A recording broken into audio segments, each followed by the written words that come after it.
welcome back to the Good Wife podcast. This channel is a space for you to have or to listen to, be a fly on the wall, if you will, to the conversations that I have with my guests.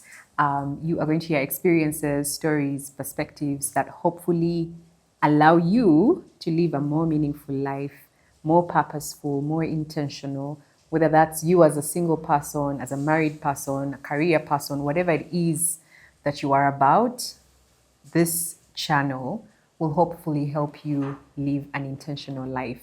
My name is Rachel, and we have conversations on marriage, we have conversations on faith, we have conversations on what it's like being a woman and life in general. So welcome to those of you that are new. If you've stumbled across this channel, that's what we talk about. That's something that you like. Please consider giving this episode a thumbs up and subscribing, obviously.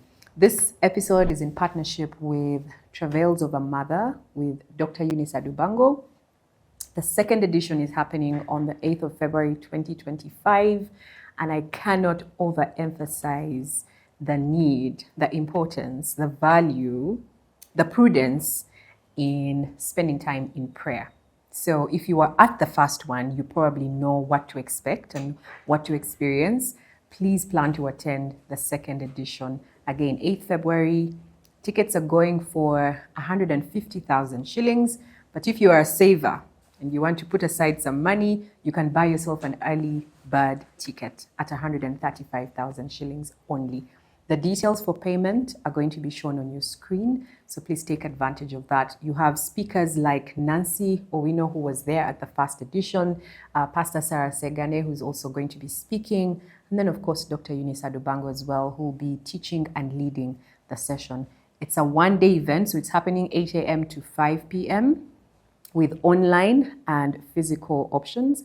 So if you're online, you'll be paying a small fee of 70,000 shillings if you're in Uganda, $25 if you're outside the region, 30,000 francs if you're in Kigali, and 2,700 Kenya shillings if you are in Kenya.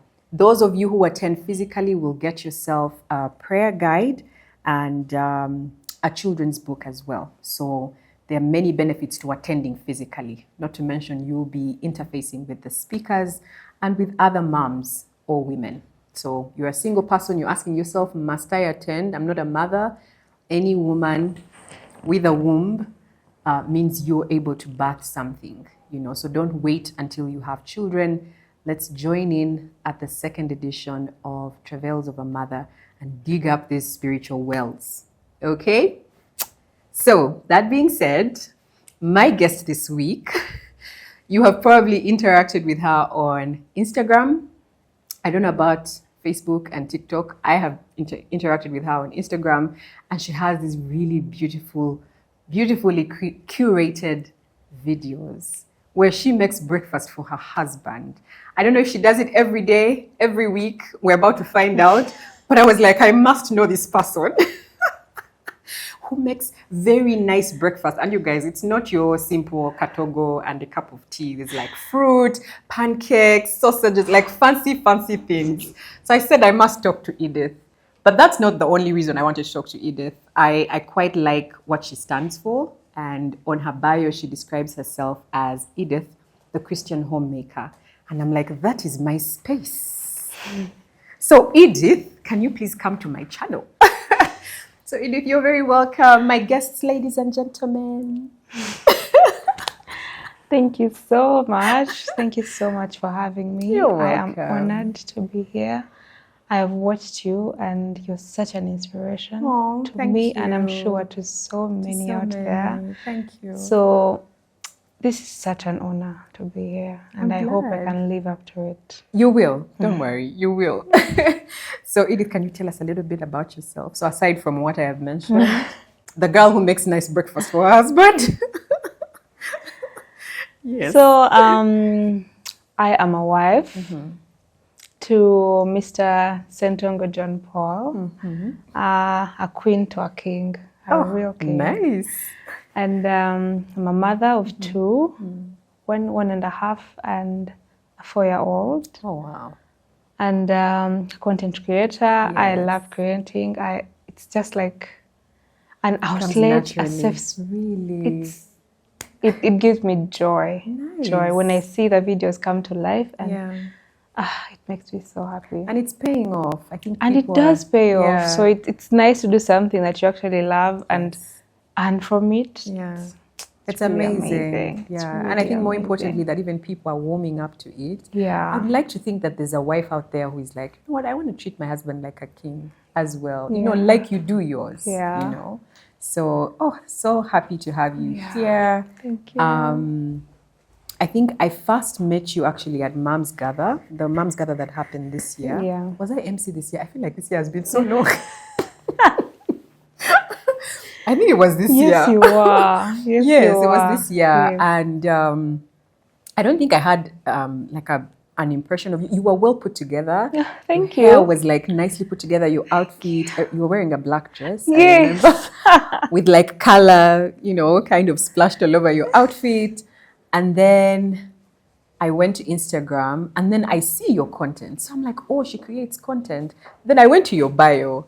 She's a Christian homemaker. I'm like, guys, no, I think I'm in the right place. I'm in the right place. So for me, homemaking, I think I've said this on my Instagram before that if money was not an issue, I would be a homemaker. Honestly, I find so much joy in taking care of my family, in preparing meals, in thinking about preparing meals, in what am I going to cook, and that stuff gives me life. Like when I find my home dirty and I can clean it up and I sit, I'm like, my house is clean. Oh my gosh. But alas, the economy, we have to go out and look for money. It won't allow us to prosper. So where does that come from? Have you always wanted to be a homemaker? No. Oh, okay. I haven't. It's not something I thought about growing up because I didn't see it. I didn't see women sitting at home and doing it all. Yeah, so of course after campus, get an 8 to 5. Yes. As per the usual, your parents are proud. You're like, yeah, this is where we're going. Yeah. Graduate, job, get married, keep working. Yeah, so how I said being a homemaker. COVID of 2020, I had an 8 to 5 and I was pregnant. I was married, pregnant, and I still had to go to work because we were the essential workers of those days. Yes. So you'd still have to drive and go to work, and most places are closed. And it was really, really hard. Yeah. So I'd leave home and my husband would pack for me breakfast. Really? Because there'd be nowhere else to buy. Get food, yes. Yeah. So he'd wake up and pack, because I'm so heavy and I still have to drive to work. So he'd wake up, pack me breakfast, and I'd go. So in September, when I gave birth to my son, that 3-month leave, maternity leave. Yes. Of course, you have a baby, a new mom. Yes. Everything is exciting and tiring. At the same time. Yes. So the 3 months elapsed. The thought of going back to work. How am I going to leave my child? Yes. To whom am I going to leave my child? Yeah. And I was so anxious. I was so worried. Somehow I thought no one can handle my child the way I handle him. And it's true to a degree. So we had the conversation. Yeah. We're like, let's weigh our options. Okay. Let's weigh our options and see if it's safe for you to stay or if it doesn't make sense. So we had the conversation and it did make sense. It did make sense for me to stay home and look after our child because by that time it was like our most important priority. Yes. Yeah. Yes. Yeah, so of course now you come from working, now you're a stay-at-home mom. Yes, I want to stay at home. Yeah. But I don't think I want to be identified as a stay-at-home mom in that point in my life. Yes. I mean, I still want to chase my dreams. I still want to be ambitious, but I still want to stay at home with my child. So you want both? Yes. And that's fair. That's hectic. It's fair. It is hectic. So, fast forward, I stay home. He makes a year. I did have a cosmetic business, Yeah. but it wasn't like a major income earning part. Yeah. Yeah, so most times when people ask me, so what do you do? I'm like, oh, I'm a businesswoman. Like, I'm not going to be identified as no. It's not my portion in life. You are a businesswoman. I'm a businesswoman. Business. And in my heart, I'd be like, are you a businesswoman? What's your day like? What's your daily routine like? Kumbe, you are there in diapers and life is not fair. So, but when I'd go back home, I'd be so grateful that I can get to stay home. Yes. The problem would come from the public. Yes, when you have to interact with society. Yes, when I have to tell them I actually stay home and I love it. I'm like, is that it? That's it? That's it for you in life? Guys. So I struggled for a long time with that, with accepting that this is my season. There's so much to be grateful for. Yes. So much. There's so many. I'm sure there's so many people who would want to that be opportunity where I am right now. So me not being grateful seemed really unfair to God to give me this, and I'm like, but I also want that. I also want the other one. Yeah.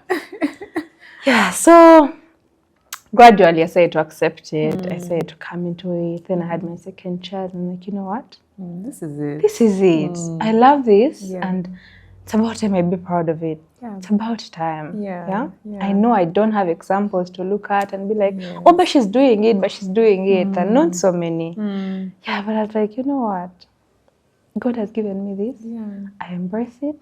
I will take it on, and maybe I'll be an example to someone out there to know that it's doable and it's good and it's fulfilling and it's everything you'd hope that it would be, and you don't have to chase after it and everything the world is telling you to chase after. If you've got this opportunity, take it up. Take it up. Yeah. So you talked yourself into taking it up, and I think a lot of women still struggle, even when they have the opportunity to stay at home and like there's provision still coming. It may not be to the level that you were at maybe when you had both incomes, but there's something, there's some food on the table. But I think the part I wanted you to expound on a bit more is that pressure with society, like what were some of your dreams and ambitions? Like, where did you see yourself before your life made this very pivotal change that now you have to embrace a whole new identity? So, like, what are some of those things that you hoped to achieve? What's like what career space are you in? And then what are some of those things you told yourself? Like you said, you didn't have anybody to talk to, but was there anything else apart from talking to yourself that allowed you to fully embrace this season of your life? First of all, prayer. Yes. Prayer helped a lot. Yeah. Because when you have no one to show you the direction, God is always there. That's true. God is always there. Yeah. So prayer helped me a lot. Whenever I'd read verses of like nurturing children, I was like, like this is it. I'm doing that. I'm doing the right thing. And then the Proverbs 31, I'm like, okay, like I'm on the right track. And if God is happy with me, then I'm happy with myself. That's what matters. Yeah. So mostly prayer. And about the ambition, I got straight out of campus. I got a job, and I got married at 22. You were young. You were so young. Yeah. With like the rest of your life ahead of you. With like the rest of your life ahead of you. Wow. I got married at 22. And of course, my mom's greatest fear was, you're such a baby. How are you going to have babies? Like, a baby having babies. I think also because I'm the last born, they never look at me like a grown like woman. I'm grown, and yes. they're like, you're such a child. What are you doing? Yes. I'm like, guys, I'm ready. I'm ready to get married. I'm ready. I love this man. I am ready. Yeah. So of course they're like, you know what? It's all right. We'll support you. Yeah. And I got married. But 22 is still a very young age. That's true. Yeah. So, of course, then I start to be a homemaker. And now the career part of it that I thought would be my life is now put to the side. Yeah. But because I've been praying and because God is on my side, I'm now having new passions. I have new dreams. I have new goals to achieve that are actually fulfilling to me, other than if I had stayed in that path and I'm employed. Insisted on it. Yes. And I think it would be so much pressure and a lot of stress on me and my family. Yeah. That's so true. God has a way of taking care of you in your season. Yeah. You just have to follow Him. Yeah. And not fight. The fight part is hard. The fight part. There's a real wrestle there because, you're human. There are things that you want to do. There are things you want to achieve. And like when you've been thinking about your life, this is the path you see. And you're like, I see success at the end of this path.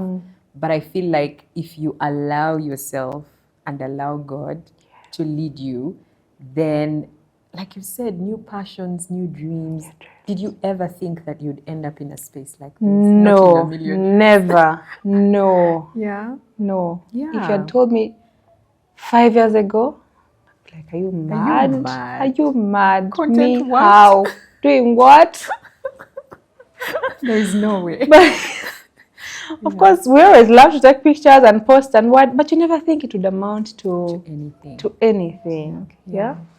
And I think it speaks to the value of walking with God and how He can turn anything, because the stuff that we do, the gifts, the talents that we have, He has deposited in us.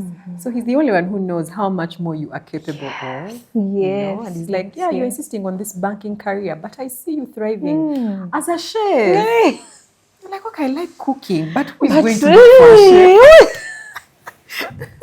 Like, who is going to be wanting? Who is going to give me money as a chef, And the contention is not just internal, it's also external. Like, even your family are thinking, really? This is it for you? Are you okay? Are you thinking clearly? Were you forced? Were you forced to do it? Did you talk about it?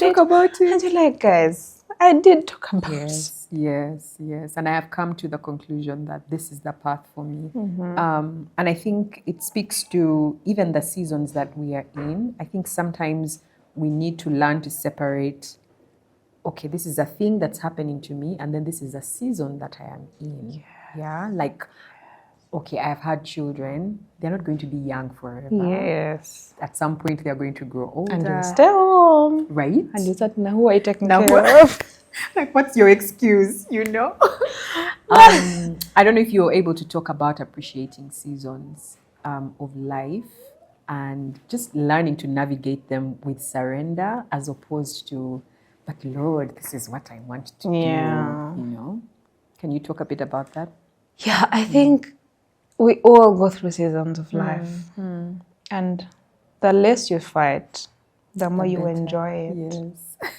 Because if you put up a fight, you can't even enjoy the season that you're in. That's true. Yeah. So all the seasons of life that I go through, I pray that God will give me that grace. To just allow and be like, this is it. Yeah. And I believe in your plan for my life. Because right now I know this is what I'm supposed to be doing. But then when they grow up and they're out doing whatever they're supposed to be doing, then what? Season, yeah. And I do think about the future. I'm I do sure think you about do. it. I'm like, no, but because God is in this, we'll figure it out together. We will. We'll find things to do. We'll find different dreams, different goals. So you just have to stay in your season, do the best you can, and leave the rest to God. Leave the rest to God. I quite like that. I quite like that. Before we talk about your really nice videos and cooking meals for your husband, so I think one of the misconceptions about being a stay-at-home mom, and I'm sure you probably experienced this, is, so what do you do the whole day? Like, you have a lot of free time, you have so much time to think and reflect. And I think to a degree you have extra time if you plan and prioritize well. But did you face some of those misconceptions that might have also contributed to your internal struggle? Like people think I'm just here wasting time, taking care of children, like anybody can do that. What would you say to, and I'm going to term it as society, about taking on that responsibility of staying at home to look after children and look after the home? Because it's not as straightforward and simple as people think it is. Yeah. So, first of all, staying at home, a lot goes into staying at home than what we thought. It takes a lot, a lot. Willpower. You can't even begin to imagine. Yeah. Because if you want to manage your time, you need to schedule, you need to make routines, you need to sacrifice. Yeah. So typically, my routine would be from 5. 5 in the morning. 5 in the morning. 5 in the morning. Wake up, do my Bible study. I usually have like a Bible reading plan. So I know the chapters I'm supposed to read from which book. Yeah, so I read the commentary, pray. So around like 5:40, I start to make breakfast for my husband and my son. Yeah. So then I wake my son up at 6:30. Okay. Because they have to be at school by 7:27. Yeah. Yeah. So get him ready for school. Of course, my husband is getting ready, and they leave the house by like 7:20, latest 7:30. Okay, because school is nearby? Yeah, school is very nearby. Yeah. So when they go out is when now I'm like, okay, now the day has begun. Now the day can now begin. Really begin, yes. Yeah. So then I work out, take a shower, start the day. I do have a 1-year-old. So sometimes she wakes up very early in the morning. Yeah. 4, 3, and you're like, why? Child, why? I need my sleep. But you see, that's why it helps me be flexible, because I don't have an 8 to 5 that is so demanding. Yes. So now I can be with her in the night and know if I get any, I can catch up on sleep later. Otherwise, if I had an 8 to 5, I'd resent waking up. Yeah. Then I'd be like, but then I also have to go to work. Then I also have to wake up and take care of you. So at some point, it helps me to know that I can do this and I can also still rest. Yes, at some point in the day. Yes. Yeah. So sometimes she can wake up at 5, and then I'll read the Bible with her, and of course she'll be like running around, and you're like, what, at this time in the morning? It's still dark outside. So usually she wakes up early. By the time they're going out, she's sleeping again. Yes. So I'll walk out, take a shower, take breakfast, and just start her day.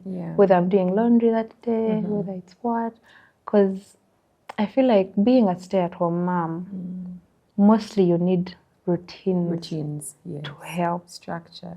Otherwise, you can get so overwhelmed. There are never-ending chores. That's it. Chores. Especially if you have a 1-year-old toddler at home. Yes. But I do have help. Okay. I do have help.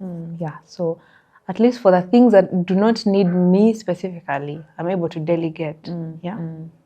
So I'll just get on with the day, and then I pick my son up like at 3:30. 3:30. Yeah.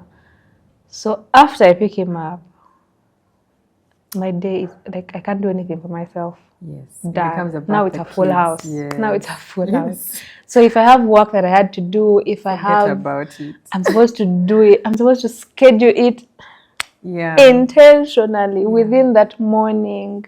To like hour. Lunch hour. Yes. Because after 3, that's it. It's a wrap until the next day. That's it. If you're looking for me, that's it. Because then his energy is too much. It's a lot. Too much. Boys will be boys. And now, now I want you to go and take a walk. Go and do what.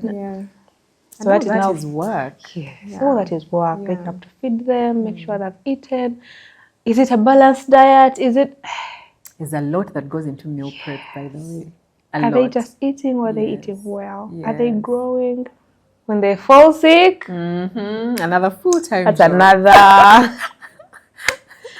Yeah, so I think it takes a lot, but because we haven't seen this everywhere, so we're not really sure of what are you doing the whole day. I think you have a lot of time. When I call you, I need you to come. Girl. Yeah. I have a lot on my plate. So, overflowing. A lot. Yeah, so that is basically it for a normal day. But of course, you need to be flexible, very flexible. Yeah. Because with kids, anything can happen. Anything can go wrong. Yeah. Yeah. Just yesterday, but my son had a temperature of 40.2 in the middle of the night. I don't know why high temperatures always time the middle of the night. I don't get it. I don't. If you had planned your morning, forget about it. Because now the hospital run is going to take you the entire morning. Wow. Yeah. Wow. Yeah. So it is a lot of work. It is a lot of work. But like you've said, I think the importance of routines, of planning, of structuring your life, and allowing like those pockets of time that you have where you have the freedom to do what serves you, you take advantage of. And I think maybe the reason why some people feel like, but stay-at-home moms, what do they be doing? Is now in that time when you should be doing work, you're like, man, I'm so tired. I woke up. Let me rest a bit. And then before you know it, the family is back home. The day has ended. But the days are short. Very short. The days are short. Very, very short. It's crazy. It is crazy. And I think in there, you haven't even talked about like your content creation, because I think you utilize the time to. And I have like 2 hours a day to work on my dreams and my goals and my passions and the talents that God has given me. But if I don't use those, let's say the child is sick, or you had to go somewhere that you couldn't, that's it. Till tomorrow. Until tomorrow. Or 2 days, because the child now needs time to recover. Yeah. And I think what I'm picking from your experience is you can still follow your passions and dreams. You just need to be intentional about it. See, like you have 2 hours to do your stuff. You have to create that time. Because if you don't, then your life can be only about, not just about, only about your children and your husband and your family. Because when you say just about, it seems to trivialize the value of taking care of your family, which is a good thing. And I think it's honorable for you to dedicate time. Hopefully you're not grumbling and complaining as you do it. To dedicate time to take care of your family, So to the videos, and I hope Agri can scroll them up here. Did you say something? Okay. About the grumbling bit of it. Yes. I think it comes when you've put everything else that you wanted to do on the side, on hold. Yeah. And then you reach a point and you feel like, I've given you guys everything. Yes. I have nothing left. And I have nothing left for me. So it's important to also keep figuring yourself out. What do I love now? Yeah. What do I want to do now? This season of my life, what can I do that will make me happy? Yes. Yeah? That will help you not to grumble. And then the grumbling can trickle down to your kids. That's true. How the way you react to them, trickle down to your husband. The way you respond. The way you respond, because now you're bitter and you're like, I'm doing everything for you guys, I'm not getting anything. Yeah. So it's important to have your own passion. Go ahead, yeah. I think the value also of getting help, because you talked about getting help. I think homemaking doesn't mean you're going to do everything yourself. You don't have to do everything on your own. No one said you have to do everything. No one said. And there are no prizes being given. Whoever can. No. Yeah. If you can get the help that you need, go ahead and get it. Absolutely. Go ahead and get it. Because your mental health is also important. If you do it all and at the end of the day you're bitter and you're sad and then who is it helping? Yes. No one. Not your family, not you. No. Because when you're bitter, you also be mad at yourself. You're like, why am I being like this? So it's important, very, very important. Then you have some time to rest, to breathe. Yeah. You love those kids, but you are not God. You are not good. You need time to breathe and just take a break. And take a break. Yeah, take a break.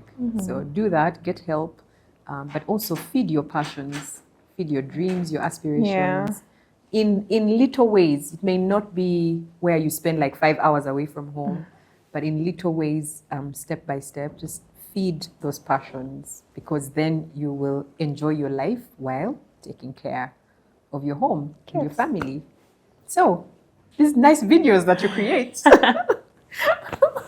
So you did talk about making breakfast for your husband every single day. That's inculcated in your daily routine. Yes. This is one of those things that could easily be frowned upon. Like, excuse me. I can't be making breakfast every day. Also, he has hands. Why can't he fix it? Also, he has. Why can't he fix it for himself? After all, I have the kids. Like, you have legit reasons. Or maybe he can buy something at the office. But it's something that you do with so much pride. And I think maybe that's why it resonates with your audience, that, wow, she really enjoys doing this. And it's done so nicely, so carefully, with so much love and thought, that I'm just like, I want to know where that came from, you know? Like, when you were thinking about making breakfast, okay, let me not preempt the question. Where did that come from?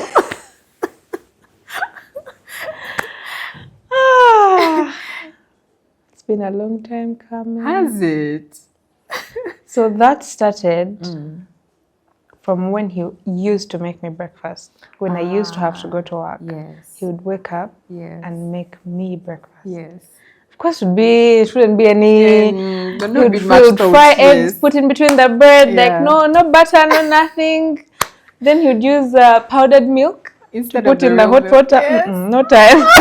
Put powdered milk, put sugar. Yeah. But the thought behind when I'm eating it might not taste that good. Yeah. But I know he woke up and made it for me. And he would have to stay home because it was COVID. But anyone would be like, let me sleep. Let me sleep. You go to work. I'm praying for you. God be with you. But he would wake up with me, and he didn't have to wake up. And I didn't ask him to wake up. So the mere fact that he would do that for me, I think it's how I also got into the rhythm of, I do want to do this for you. Now that I am in this position, I can't let you go hungry. So I think that's how it started. The notes. So she drops little notes in her husband's breakfast. Guys, I hope you're picking ideas. Those notes have had so many questions, a million questions. Have you ever shown us what's in the notes? People sometimes pause and pause to read. Like, we want to see, what is she telling him? I mean, what do you think? I would have women texting me of that. What is that you write every day? Where do you get the words to write every single day of the week? And I'd reply and be like, it's just, it didn't have to be anything fancy poetic, just your normal daily, good morning. Thinking about you. Oh, yes, something happened yesterday. You can talk about it. Oh, I'm happy this happened. Or it might be just that. Then just affirm. I hope you have a nice day. You're amazing. Just those easy but meaningful things. Yeah. I think it speaks to so the quality of your relationship, and maybe why some people are wondering, like, what does she write in those notes? It's because maybe we've not taken time to work on our relationship. So indeed, if you don't take time to work on it, you will have nothing to write. It's just a sad reality, that if you're not working on your marriage, if you are not putting in the things you want to see, then you will have nothing to write. Just say. But I think what you're doing then speaks to, where you guys are at in terms of your relationship. That you're very close. Connection is meaningful to the both of you. You can stop me if I'm saying the wrong things. But yes, you're saying all the right things that you're reading. I can tell from from your content, that I think the last one I saw, you had done like a picnic. So I don't know if that was like at home in your compound. That was at home. Yes. Okay. Was it supposed to be like a date night? Just like, because we had missed date night, that previous Friday, my dad was sick and was all over the place, going to hospitals. So we missed the date night. And it's like a mandatory thing. Yes.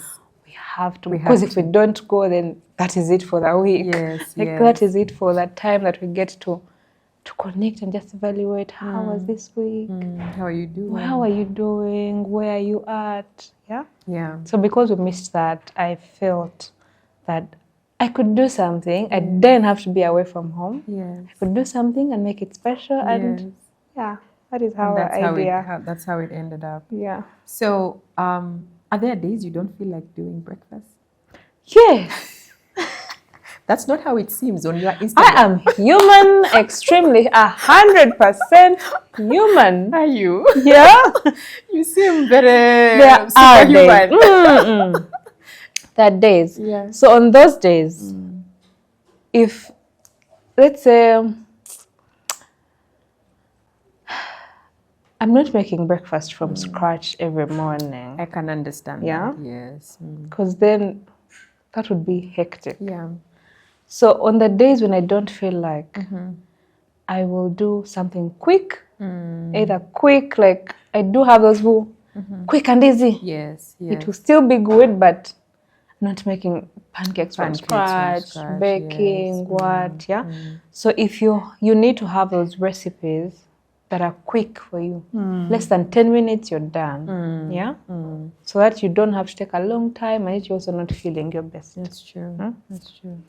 Yeah, so let's say you baked a cake last night, you can pack a cake and the tea and drink. Fruit. Yeah. It doesn't have to be complicated. It doesn't have to be. You just have to do what feels good and right for you. Yeah. And on the days when I'm sick, he will get his tea properly. And he'll be telling me, Bambi, you sleep, I'll buy a chapati on the... So they do have cafeteria near them. So I'm like, I'll get a chapati, you sleep. And I'm like, but I want... He's like, you sleep, I'll take a tea. And so I think also it's support and understanding each other, that not every day is going to be the same. We are both human. We're not always at 100% every morning, So on those days, I am grateful that he understands. He understands. And he will do it joyfully and not grumbling of like, today my wife didn't pack for me.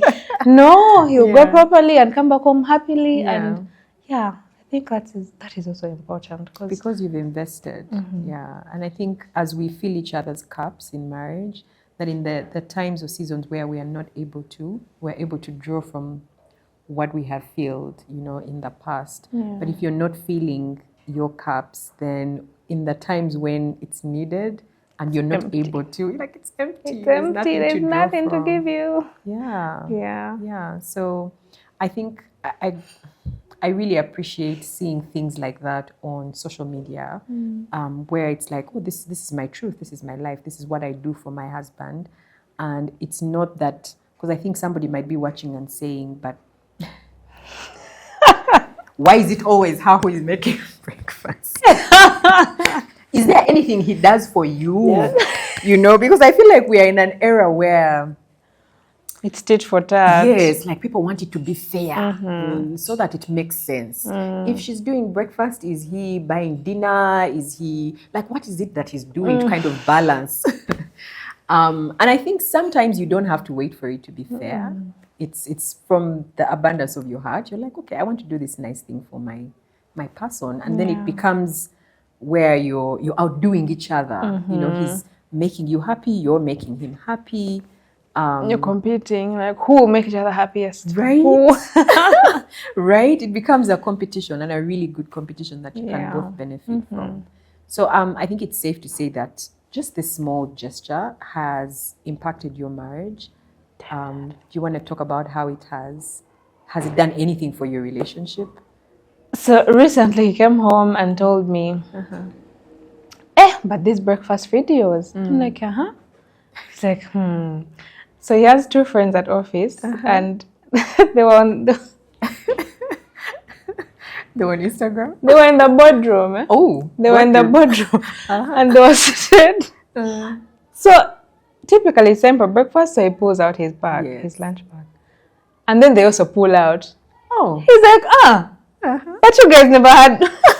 You used not to have bags. You guys not to have. What is this happening? He's like, I stayed back. Oh wow, Edith, you're doing the Lord's work. I'm so happy. I don't know what. No way. He's like, no. Then he showed me a picture. He's like, I had to take a picture for you for evidence. Because you might think I'm exaggerating. No way. And the picture, they had, oh God, they had lunch bags and containers. And I was like, wow. How sweet. Wow. That is so nice. Oh, wow. Oh, wow. Like someone else watched you and they're like, I want to do that for my husband, you know? And I think your content is not just maybe because you're a woman. I think even a man can see it and say, I would want to do something nice for my wife, you know? And I think marriage is so many things, but my husband likes to say, just be nice to each other. And the simplicity of that statement is when you're nice to someone, you do things for them, nice things for them. Whatever that is. It might be giving them a flower if that's their thing. It might be putting out their clothes and ironing them so that when they come out of the bathroom, they're not... That small act is like, oh, my person is thinking about me, you know. For you, it's breakfast. And to be fair, there might be a husband who is like, you know what, I'm not going to eat that breakfast. Like, you might make it, but... I prefer just getting something from the office. Maybe you can do something else. So I think it's also important to know your person. To know your person. Not just saying, because I saw breakfast, me, I want to make for you. If you don't eat it, I'll be offended. Edith's husband has breakfast. I think you also need to know where you're at. And do they really want you to make the breakfast? Would it be meaningful for them? You know? Do they prefer something else? Yeah. Who knew would have a whole conversation on making breakfast for your husband? But anyway, I think, so much to learn from that. I think it's not just the act of making breakfast, it's what it symbolizes and what it could do for your marriage. I think marriage is just like the little things that add up. Where you're like, I can't think of one thing, but it's like a million little things. A million little things. Anyway, the other thing I really wanted us to talk about was modesty, because again, that's something I've seen you describe yourself as. And the reason I wanted us to have that conversation is I was watching, I don't remember if it was like one of the channels on YouTube, and they were saying how it's so funny that we are having conversations on modesty as though that should be the normal thing. Like, we shouldn't have to have conversations. But now you find so many creators saying, this is the path I have chosen. Like, I'm learning how to be modest, because they are coming from a certain way of life. And I appreciate the change and how they're sharing that with their audience. But it also speaks to the time that we are in, that modesty seems to be a thing of the past. And so I want you to speak to, I guess, what modesty means to you and how you are exercising that in your life. So, I wasn't always modest. Ooh, no. Do tell. I wasn't as those skimpy skirts. No way. Campus. I wasn't always modest. Yeah. Of course, I wasn't like indecent, because also the family I'm from. Yes. How will you go in a short Where are you going? Yeah, but it's not something I would think about of, hey, this dress is short. Like, as long as it's like so high, it's slightly above the knee. It's okay. Yeah, but it's always since getting married, and of course you evolve into another kind of person, and you kind of leave your old self behind. So it's something I had wrestled with for so long, and I'd felt the Holy Spirit convict me of. But the way you dress. And it wasn't like bad. Of like, oh my God. Naked. But still, I would still have that conviction of, I'm not I'm not pleasing God Yes. as how I'm supposed to be pleasing Him. Yeah. Yeah, so fast forward, this Feb, I was doing my Bible study in the morning, and then I read a verse that talked about, I read a verse in the Bible that talked about, we are not our own. We're bought with a price. We're bought with a price. Yes. These bodies are a gift Yes. from God. Yes. We ought to use them to honor Him. Wow. I bet the conviction hit harder. I was like, first wait. I know I've been wanting to change, but However, first calm down. oh Lord. So after reading, I prayed. So when I prayed, I just felt something tell me, go to your closet and just Get rid of all take of it all out. Wow. Take it all out. Yeah. I was like a mad person. If you had seen me, you'd be like, are you okay? Okay? And good thing I was alone because You'd have my had to husband would have explain said, yourself, like, what's going on? I did have to explain to him. Eventually. Yes. Eventually, Yeah. and I was telling him, you know what, this is what The conviction is, I have. and this is how I'll start to dress. So you want to be marriage, by the way. Now you have You to don't be just wake up and accountable. change. No. Yeah, so I took everything out. Yeah. And you know, people keep asking me, how do you know what to wear and what not to wear? It's a personal conviction. I think so, yes. And you can, when you wear something, you can tell. In your heart. You can tell. You That can you've crossed a decide. line. You can decide to ignore the voice. You can decide to, but you can tell. You Yes. can tell and know that.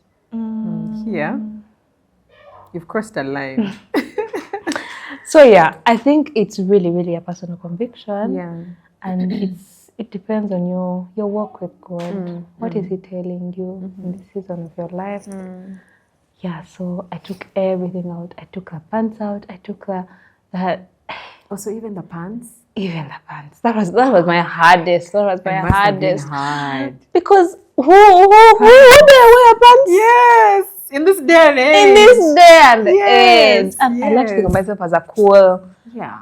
I'm not going to wear Wife. pants. What am I going to wear if I don't wear pants? I was so stressed. Oh my. But I'm so glad that I obeyed. That I obeyed. The first month was hard. Yeah.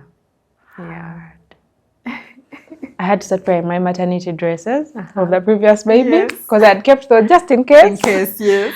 So now they're the dresses that I had that were a bit decent to the decency that I was looking for. Yes.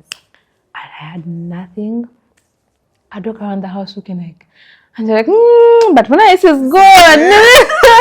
And being obedient. And you're looking, and I would feel a sense of joy. Contentment, yes. Like if you'd find me, you'd be like, Are are you you Are okay? you fine? Are you doing well? Yes. But in my heart, I You'd be was happy. so happy. Yeah. It's like a weight had lifted off my shoulders. I knew it was going to be a long, hard road, Yes, but yes. just the mere point that you obeyed Yes. Is everything. is everything. Yeah. It's Everything. Then of course your wardrobe changes. Completely. Yeah. Completely. Yeah. But I don't think if you're starting on this journey, I don't think you'd be like, oh my God, now I need new clothes. I think you can take it slow. Yeah. You can take it slow. Start with what you have. Keep adding slowly. And yeah, eventually you can get there. You manage. I think And then you find your style, of course. yes. The things that you're comfortable in. And you're like, okay, now this is me and this is what we're going with. Yeah, this is life. That's so interesting. You know, because I've grown up in a Christian home like for all of my life. And obviously, decency and modesty were emphasized. Obviously. You are not leaving the house in like, what is that? That slit is too high. Even us who had no more parents, you know, you were. Me. they were on I steroids. can't even imagine. They were on steroids. And like you said, I think you know from training and conditioning that even when you're growing up, your parents are conditioning you to say, no, you can't leave the house like that. No, that skirt is too short. So it's ingrained in you. Yeah. And I think it also sharpens like your inner witness, even as you get to know the Lord better and grow your relationship with Him. There'll be that voice that is like, I think you think that skirt is long, but you know that it is not. You think that slit is decent, but you know it's not, You're looking at your bust, you're like, man, I've tried to cover. This will do. I've put a thing. But the Holy Spirit is convicting you that maybe, so I also struggled with, I wouldn't say struggled, but there were gray areas. Yes, there were moments where I was like, this can pass. This can pass. Or when I would tell myself, like when I was at uni, it's like, here I can wear what I want. And again, like you, I wasn't going overboard because wait a minute, I'm a pastor's child. I know my limits. But I can think that's up here, like when you see it, it's going to go further. Yeah. And you are okay because you're in an environment where no one is going to acceptable. No one is going to hold you accountable. Then when I would be coming home for the weekend, of course, carry decent clothes, please. What are we on? Now you see that you knew. Yes, you always know. You always know. You always know. So I think also more importantly, it's what it did to your heart. That it's not just modesty on the outside. Yes. There's a lot going on the inside as well. Yeah. I feel like when people see a modest person, they expect them to be modest outside and inside. And inside as well. Yes. But it didn't work like that. It doesn't work like that. You need to do the work. Inside. You need to do the work. Inside. Yes. It's not easy work. No, it's not. No, it's not. There's a verse in the Bible that talks about in 1 Timothy that talks about modesty and don't look at hairstyles and what, but what is inside? What are you putting out? Are you following Christ? Yes. Are you being Christ-like? A gentle and not quiet spirit. only on the outside. Me, I wear long dresses. Actually, I think I dare say that it's difficult to do it on the outside if on the inside you haven't started the work. Yeah. It's very difficult. Yeah. So I think it starts here. And I think for you, it's in knowing, okay, God is really convicting me about this. It started in your heart. Yeah, It started in your heart. Before it trickled down to the outside. To now the physical. Yeah. So, Edith, thank you so much. I was like, I don't know how this conversation is going to go, but I feel like I want to talk about all these things because I really like them. I really like them. I think there's a lot to be said about embracing the season of your life. If that's, in being an active homemaker where you're not going away to work or, taking care of your husband and offering help, or modesty and what that says to your heart. I think those are things that women, if you describe yourself as a virtuous woman, a woman of God, a woman who wants to impact her generation, those are some of the things and values that you need to think about constantly. So thank you for being here. So happy to be here. I usually give my guests an opportunity to say something final, like closing remarks. Closing remarks, yes. You got it. Closing remarks. I think this would be mostly to the wives. Be selfless.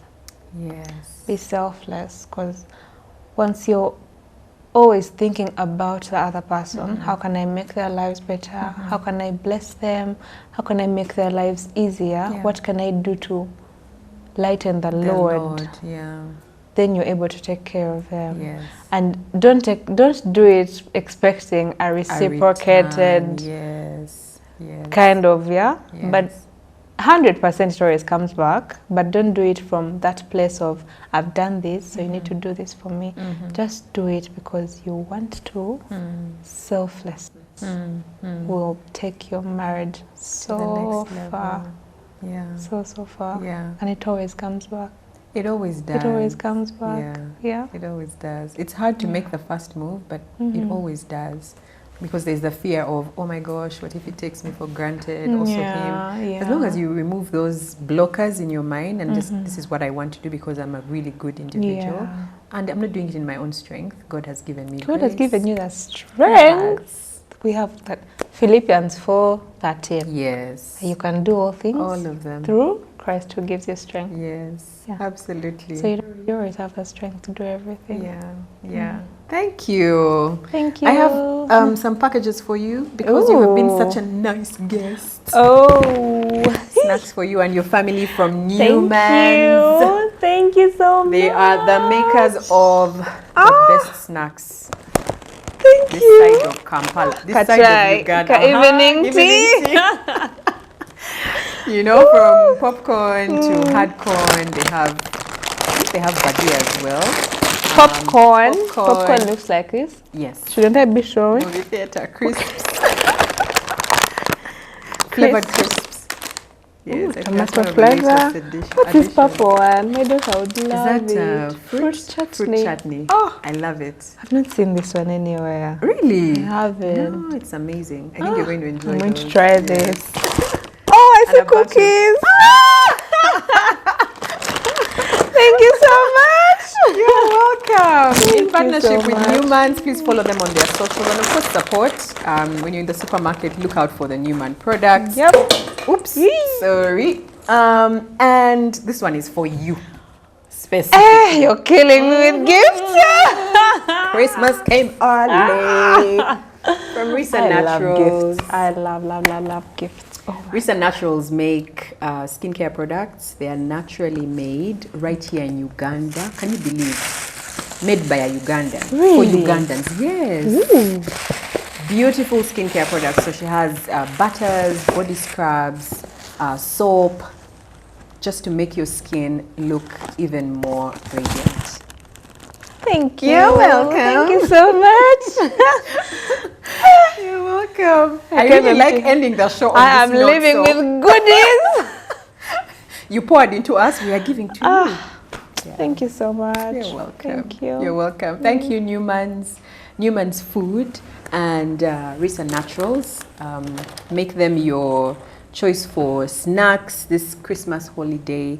And Risa Naturals, they have a Christmas promo happening, so check out Risa Naturals on Instagram and also Newman's, so you can, keep up with where they are and where you can find their snacks. From me to you, I hope you have enjoyed this episode as much as I have. We'll be back again next week. Enjoy the festive season. Bye-bye.